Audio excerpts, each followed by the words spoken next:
Hello, and welcome back to Unlocking Scripture with Amanda. Today we'll continue our Bible study with Exodus chapter 2. So grab your pen, paper, and definitely your Bible, and let's read the scripture together. Okay? Moses hidden. And there went a man of the house of Levi, and took to wife a daughter of Levi.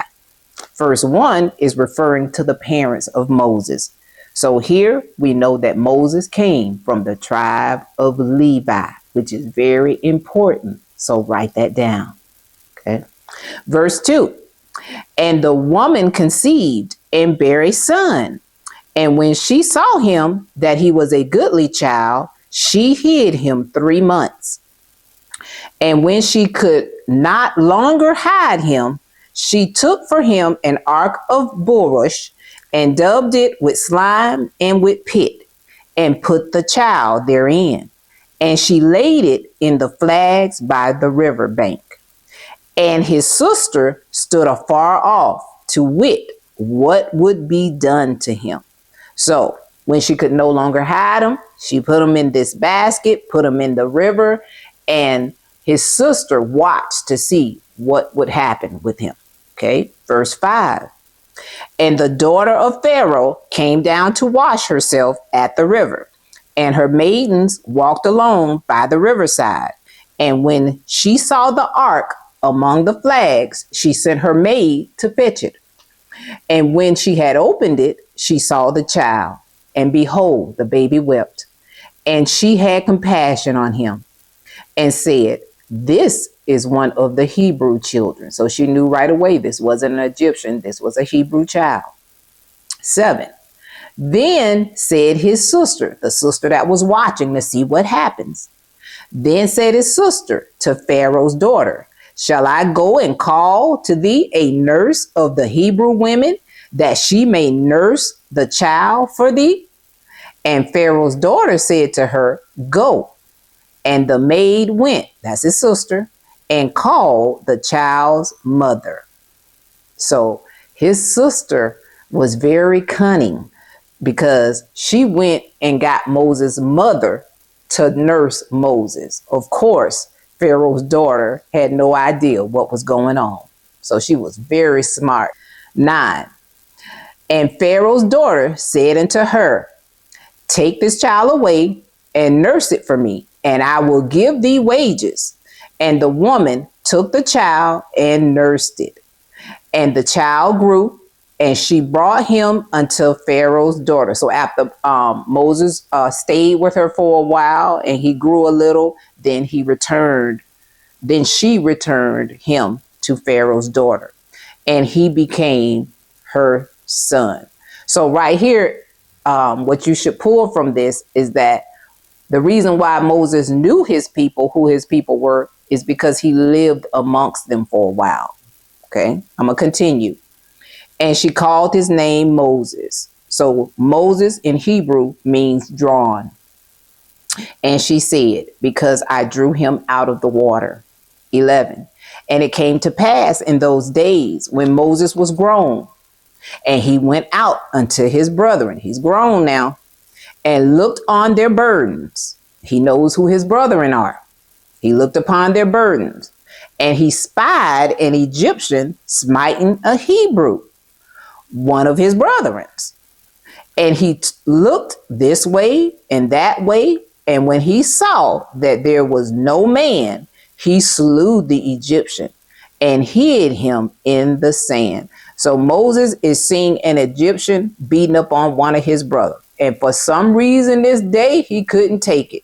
So he went and slew the Egyptian and hid him. Okay, 13. And when he went out the second day, behold, 2 men of the Hebrews strove together. So you got 2 Hebrew men fighting now.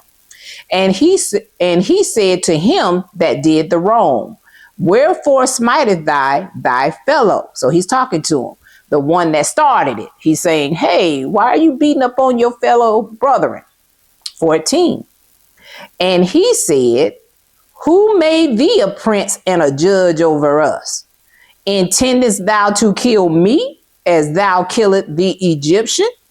And Moses feared and said, surely this thing is known. So at that moment, Moses knew that somebody saw him kill that Egyptian, and he was filled with fear. Okay, 15. Now, when Pharaoh heard this thing, so it was told to Pharaoh. Now, when Pharaoh heard this thing, he sought to slay Moses. But Moses fled from the face of Pharaoh and dwelt in the land of Midian, and he sat down by a well.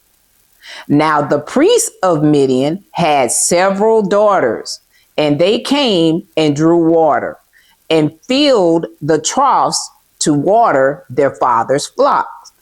And the shepherds came and drove them away. But Moses stood up and helped them and watered their flock.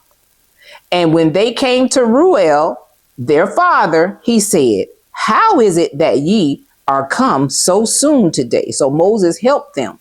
So they were completed with their task and they went home. And their father was like, ooh, y'all came home mighty early today. Now I want you to look at 18. You see his name is Ruel. He's also referred to as Jethro, which you will see in Exodus chapter 3. Okay, so I don't want you to think it's a brand new person when we get to Exodus chapter 3. He's also referred to as Jethro. Okay, and Ruel in Hebrew means friend of God. Verse 19, and they said, an Egyptian delivered us out of the hands of the shepherds and also drew water enough for us and watered the flock. So here they had mistaken Moses for an Egyptian. 20, and he said unto his daughters, and where is he? Why is it that ye have left the man? If he helped you, why did you leave him? Call him that he may eat bread. And Moses was content to dwell with the man. And he gave Moses Zipporah, his daughter. Zipporah, that name in Hebrew means bird. So this is Moses' wife now. She was given to him. 22, and she bare him a son, and he called his name Gershom, for he said, I have been a stranger in a strange land. And Gershom means foreigner. Okay, 23. And it came to pass in process of time that the king of Egypt died. So this first king of Egypt who started everything, he's dead now. Okay. And the children of Israel sighed by reason of the bondage, and they cried, and their cry came up unto God by reason of their bondage. And God heard their groaning, and God remembered his covenant with Abraham, with Isaac, and with Jacob. And God looked upon the children of Israel, and God had respect unto them. So God had respect to them means that he knew at this time it was time for him to act on their behalf. Okay. And I also wanted to point out to you during this process, this is the first king of Egypt. He died, but their oppression will continue, and it will continue through another king of Egypt. So Moses was rescued to lead the fight in saving the nation of Israel through the power of the Most High. Now, that'll end Exodus chapter 2. I hope you learned something from this chapter. You pulled something from it. And until next time, Exodus chapter 3, I pray you have a wonderful and blessed day. I look forward to going over Exodus chapter 3 with you. Bye and be blessed.